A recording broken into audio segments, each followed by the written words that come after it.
জয় বাংলা শব্দটিকে ব্যবহার করে বিশ্বজিৎকে যেমন হত্যা করা হয়েছে এবং জয় বাংলা শব্দটি ব্যবহার করে ব্যালট পেপার ছিনতাই হয়েছে, জয় বাংলা শব্দটিকে ব্যবহার করে মানুষের মধ্যে ভীতি তৈরি করা হয়েছে। যেহেতু জয় বাংলা বলে খুন করা হয়েছে, মারা হয়েছে, এর জন্য জয় বাংলা নিষিদ্ধ করতে হবে। জয় বাংলাটা আমাদের একটা হৃদয়, একটা আকুতি ছিল, ওটা বললেই সবার রক্তগুলো একখানে টকবক করতো। একজন আদালতে রিট করে দিল জয় বাংলা জাতীয় স্লোগান, আদালত অর্ডার দিলে সরকার মানতে বাধ্য। আওয়ামী লীগ এত বেশি সংখ্যাগরিষ্ঠ ছিল যে তারা বিরোধী দলেও তারা, সরকারি দলেও তারা, তারপরেই তারা পারে নাই জাতীয় স্লোগানে পর্যবসিত করতে। সবকিছু আদালতে নিয়ে যাওয়া, সবকিছু নিয়ে ওইখানে একটা ভজগট পাকানো, এই জিনিসটা খুব সুস্থ প্র্যাকটিস। তারা রাজাকারের সঙ্গে আত্মীয়তা করে, তাহলে তারা কিসের স্বাধীনতায় বিশ্বাস করে? Pride of Asia stands as a gold standard in culinary excellence for over 30 years.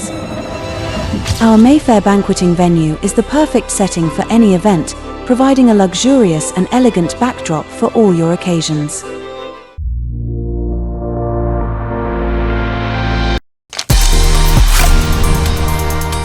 IBCO brand selects only the best products for our customers. জয় বাংলা শব্দটিকে ব্যবহার করে বিশ্বজিৎকে যেমন হত্যা করা হয়েছে এবং জয় বাংলা শব্দটি ব্যবহার করে ব্যালট পেপার ছিনতাই হয়েছে, জয় বাংলা শব্দটিকে ব্যবহার করে মানুষের মধ্যে ভীতি তৈরি করা হয়েছে। আপনিও কি তাই মনে করেন যে এই ভীতি মানুষের মনে তৈরি করা এবং এটিকে অতিমাত্রায় রাজনীতিকরণ করার কারণেই বৃহত্তর যে জনগোষ্ঠী, আরো যে বিএনপি বা ইসলামপন্থী যারা আছে, তারা এই জয় বাংলাটিকে আত্মস্থ করতে পারেনি?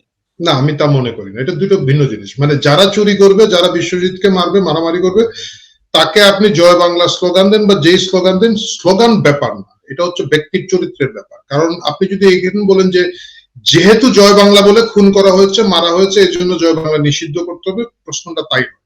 কারণ সারা বিশ্বব্যাপী আপনি দেখবেন যে জঙ্গি গোষ্ঠী আল্লাহু আকবার বলে মসজিদের ভিতরে গিয়ে শিয়া মসজিদ বোমা মারে, সুন্নি মসজিদে পাকিস্তানে বোমা মারে, তাই না? এখন আপনি বলে মসজিদের ভিতরে আল্লাহু আকবার বলে বোমা মেরেছে, এটা কি আল্লাহু আকবরের দোষ যে ওই স্লোগান দেওয়া যাবে না? তা তো না। আমরা এজ এ মুসলিম, আমরা তো আমাদের মতো দিচ্ছি। জঙ্গিরা জঙ্গিদের মতো করছে। জয় বাংলা, আমি এখন কেউ কেউ বিশ্বজিৎকে মেরেছে, জয় বাংলা তো 71-এর স্লোগান। 71-এর স্লোগান এখন একজন বাজেভাবে এই স্লোগান দিল, সে ওই স্লোগান না দিয়ে আরো কিছু বললো, এখন তারা সবাই বলতো সূর্য পূর্ব দিকে উঠে বলে মারামারি করতো। এখন কি আপনি বলবেন যে সূর্য পূর্ব দিকে উঠা আমরা বলবো না, আমরা এখন বলবো এটা পশ্চিম দিক? তা তো না। বিষয়টা হয়েছে জয় বাংলা স্লোগানের একটা প্রতীকী ভাব আছে টোটালি, ঠিক আছে? এই প্রতীকী ভাবের কারণে এটার সাথে বাকিদের রাজনীতিকে ডিফারেন্ট করার একটা জায়গা আছে। প্রত্যেক রাজনৈতিক দল এই জন্য তার তার অবস্থান নিচ্ছে। আমার কাছে, আমি আগে শুরুতে যে একটা কথা বলেছিলাম, যে প্রত্যেক রাজনৈতিক দল একটার সাথে আরেকটার তার প্রতীক ভিন্নতা থাকবে, তার উপস্থাপন ভিন্নতা থাকবে, এবং এটা করতে গিয়ে যেসব জায়গায় তারা আওয়ামী লীগের সাথে নিজেকে অবস্থানকে আলাদা করবে, এর একটা হচ্ছে স্লোগান। এইটাই ঘটেছে বাংলাদেশে।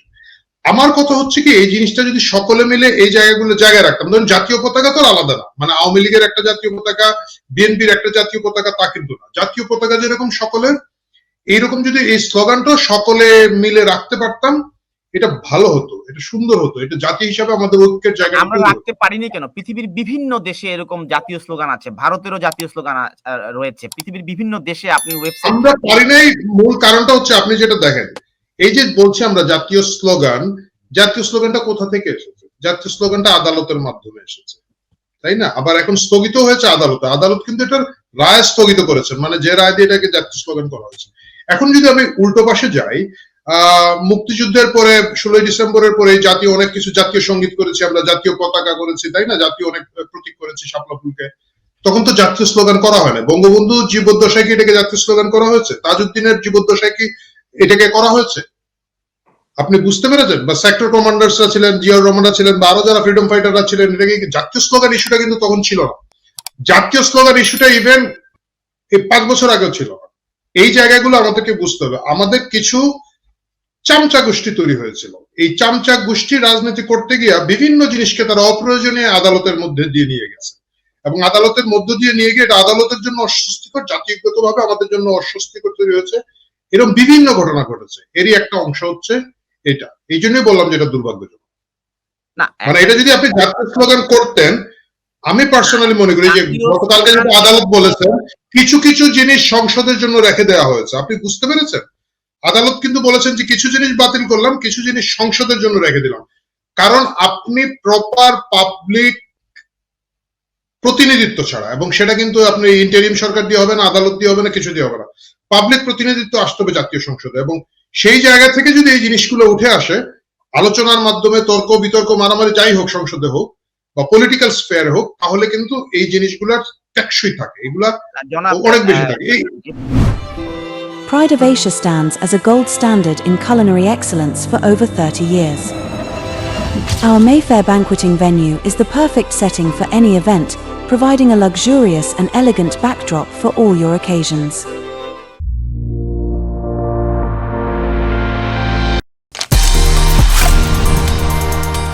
IBCO brand selects only the best products for our customers.